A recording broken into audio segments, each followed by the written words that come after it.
So this right here is an aquarium that I bought a bunch of parts for. I had it envisioned, I bought all the plants for it, and then I just never got around to doing it. And the reason for that is I've just been super busy with life. My dad was visiting from Taiwan. I mean, so Asian parents, you know how that goes. Like, I was preoccupied with that, and then I started a new job.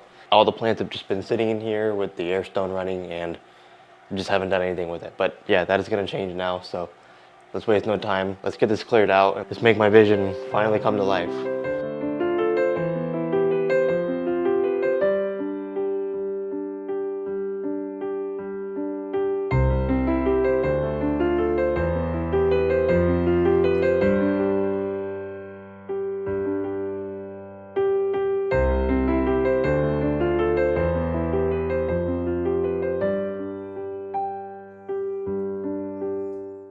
All right, we have everything cleaned out, at least enough to get the project started. This driftwood is completely waterlogged now since I had procrastinated so much and it was just sitting in there under some rocks like this. Here we have our plants. We'll go over these later when we get to planting, but for now, just keep this lid on here just to keep things humid. All right, I know we're getting off track here, but look how sick this tank is looking. Like, honestly, look at the lobelia. That is an underrated plant. Like, so many people just, like, don't use this plant. I think it's sick. I mean, this is just... Alright, sorry. Back to this tank. Okay, so first things first, we're going to start with the foundation. I have these mesh bags here with aqua soil and pebbles in them. The reason why it's a good idea to put this stuff in mesh bags is normally, once you add everything, things kind of tend to flatten out. But when you put them in mesh bags, things keep its shape and you can keep your hardscape propped up. Alright, before we move on, I found a snail just kind of chilling at the bottom of the tank. Alright, we'll put the snail in my shrimp tank here. Alright, see ya. Wee. Alright, that's your new home for the rest of your life. Hope you enjoy it. And for the sake of just getting a tad bit more nutrients in the nutrient layer here, we're going to add a couple more mesh bags filled with just aqua soil. And yeah, this should be perfect. So yeah, a great thing you can do if you want to raise your hardscape, don't waste good, fresh, new aqua soil. Use mesh bags here. Put stuff from older projects in here.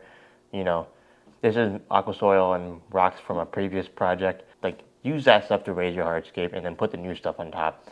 Don't waste all the good new stuff on the bottom, especially if you're just using it to raise your hardscape. So, yep, this looks like a pretty good foundation. And normally, if I were to do this and then just put everything on top, it would just flatten out over time. But since it's in mesh bags, it should keep its shape. So hopefully that's the case with this. This is sort of overall what it's going to look like. I might end up cutting this branch right here so that way I can bring this lower, this top part lower, because I do know for a fact that I want to have everything under this rim here. Since we are working with a rim tank, I like to frame everything within the rims. It's just a different kind of look that I'm going for, you know what I mean? Here, let's see. Damn, holy. Oh, you know what? That's actually perfect. All right. So now we have this. This is looking pretty good. Now, obviously, it's going to be very front heavy. As far as the weight distribution, that'll be something that I have to figure out once I put the sand in here. But perhaps I can glue a rock on the end of this stick here to act as a counterweight, or maybe I'll put rocks on top of it. Not really sure, but yeah, I think it's looking pretty promising. I think what's next is let's put the sand in here. So we're going to be using UNS Contra Sand. I have never used this stuff before, and I'm very excited to try it out. It looks very nice. There's a nice blend of different rocks. Can't wait to use it. I saw it in my local aquarium shop for the first time, and I was like, you know what? I want to try it.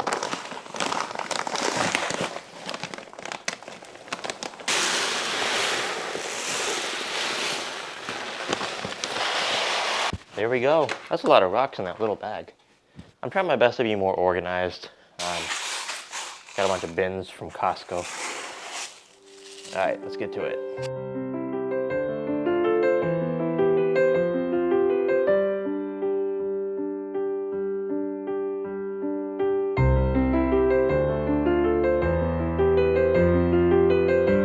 All right, so we have the UNS Contra Sand placed in here, and You know what? It's a little lighter than I had anticipated. Sometimes when you take rocks out of the bag, it kind of changes colors, just because it's in a different color palette, you know what I mean? But you know what? I like it. I like it more than I did when it was in the bag. I liked it when it was in the bag, but I like it even more now, and I think it's going to look wonderful with this driftwood. So, yeah, you know, I think that's going to look beautiful, especially with these river rocks here. So,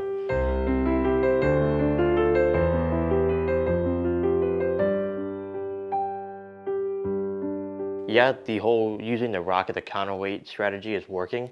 Um, I definitely want to glue these rocks onto the back of the driftwood here, or else it will tip forward. But yeah, it looks like it's going to work pretty well, so long as the rocks are glued on well enough.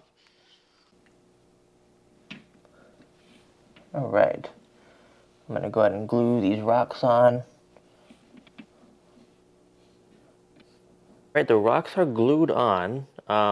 Another way you could weigh down a hardscape like this is you could bolt it to a platform that's like flat so it just stays down, or you could like tie it to a rock. Um, yeah, I didn't really think that far ahead, so you know, I just kind of went ahead with this, but it seems to be working. Once this glue is dry, it should work no problem.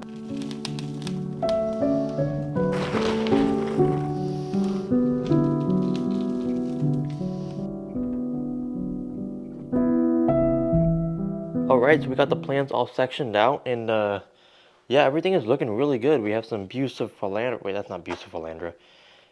Bucephalandra Key Royale that I got from a random tank. Just cut it off. It was growing like crazy. We have some Cryptocorin Wenty Brown, I believe. Look how good it's looking, man. We have so much of it.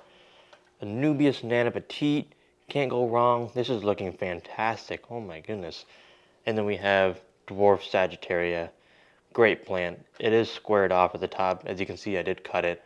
And that is because it was in its immersed state. And I cut it so that way it would adjust faster to the submersed state. So yeah, this plant grows differently above water than it does underwater. So it was going to go into transplant shock anyway. So I went ahead and just cut the effort in half. Alright, so the general idea here is we are going to have the crypt plants be the background plants in this case.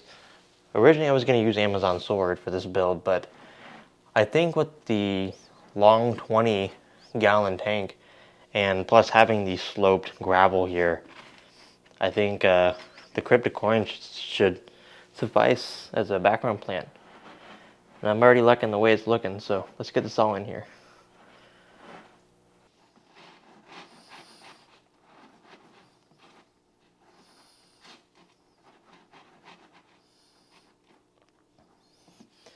Alright, we have the Crypt Wenty Brown plant in the back, and dude, I think it's a pretty solid background plant, especially with like the slanted sand here and it being a more shallow tank.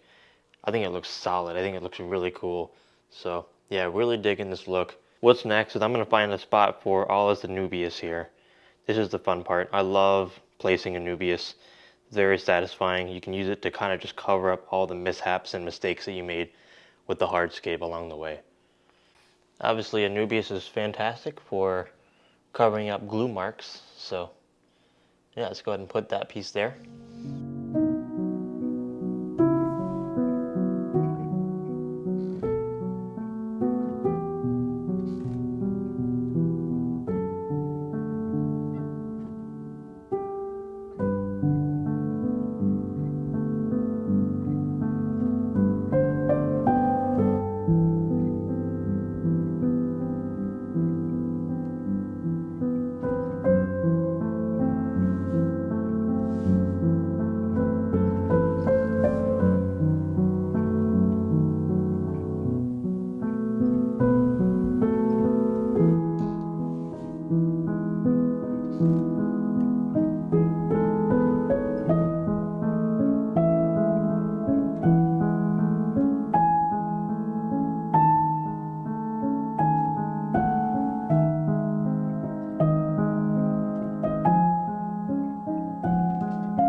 What's going on, everyone? It's been about 5 days since I've set up this tank.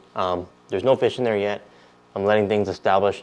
The plants are melting back just a tad bit, but there's also been a lot of growth too. So usually when you put plants into the substrate after they've been in the pot for a while, they do kind of have a little bit of transplant shock, but nothing too bad. They'll bounce back, don't worry.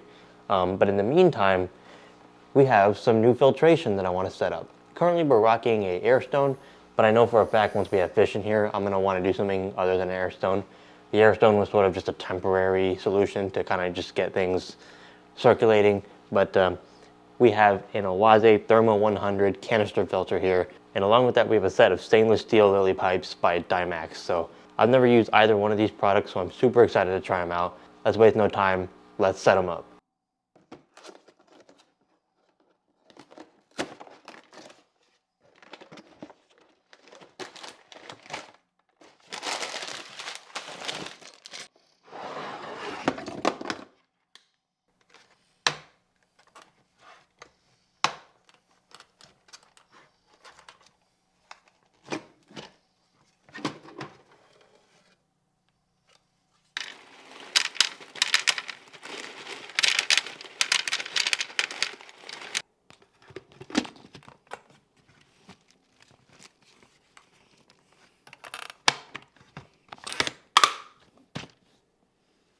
And before we hook up the tubes and plug in this filter, we need to make sure that we prime it. So we actually need to add some water to it, and then it should get going.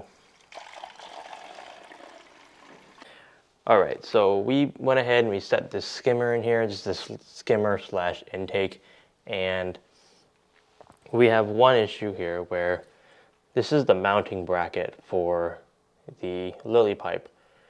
And as you can see, it's designed for a rimless tank. As you can see, it'll go on here, but on here it won't fit because of the rim. So I'm just gonna set it on here for now. We'll find another solution, but that's what we'll have to do for now. It works just fine. All right, so we got the other guy here. We'll just set him here, I guess. Yeah, that's what we'll do for now. And while we're at it, we'll go ahead and remove this air stone, because we're no longer using it.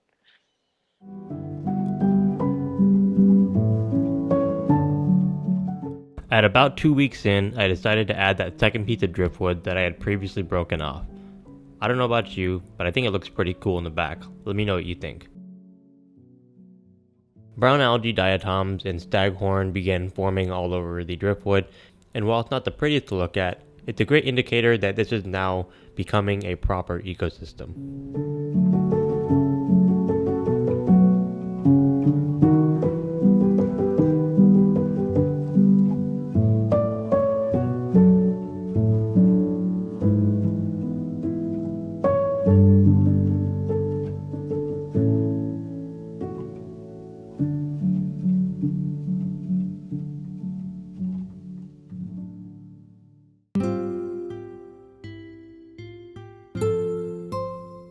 About a month and a half after building this tank, it was finally up and running. However, there was some unfortunate news. Originally, I was going to make this a guppy community tank, and the original set of guppies that I bought for this specific aquarium ended up passing away due to some disease outbreak, and yeah, it was just really unfortunate, and I just needed to get that off my chest. I feel like I needed to honor them in some way. It felt wrong to post this video without saying that some lives were lost, and yeah, that explains why there's only 2 Endler live bearers in here. And yeah, just want to get this out there. I will be adding more at some point, but for now, all the fish that are in here are currently being quarantined, and I want to make sure that everything is in working order before I add more. But yeah, what we do have in here, we have 2 Endler live bearers that seem to be doing pretty well, and a group of 8 Pimgee cories that are actually doing wonderfully. So I'm very thankful for the fish that I do have in here. That's probably my least favorite aspect of this hobby. It's just sometimes things happen that are just out of our control, and it sucks. As far as the plant growth goes, everything has been growing like crazy. The crypt Wenty Brown is growing a lot faster than I had anticipated, especially without CO2. So yeah, I can't wait for that to take off. The dwarf Sagittarius growing fast. I mean, I kind of expected that, but yeah, I think this tank is going to look fantastic. I mentioned earlier in this video that the lily pipe holders that came with the Dymax lily pipes didn't fit on the rim tank. The way I went about that was I just designed and 3D printed a bracket that, yeah, it fits over my rim tank and it holds my pipes. Pretty straightforward design, gets the job done. But yeah, I might reprint these in a different color maybe later on down the road.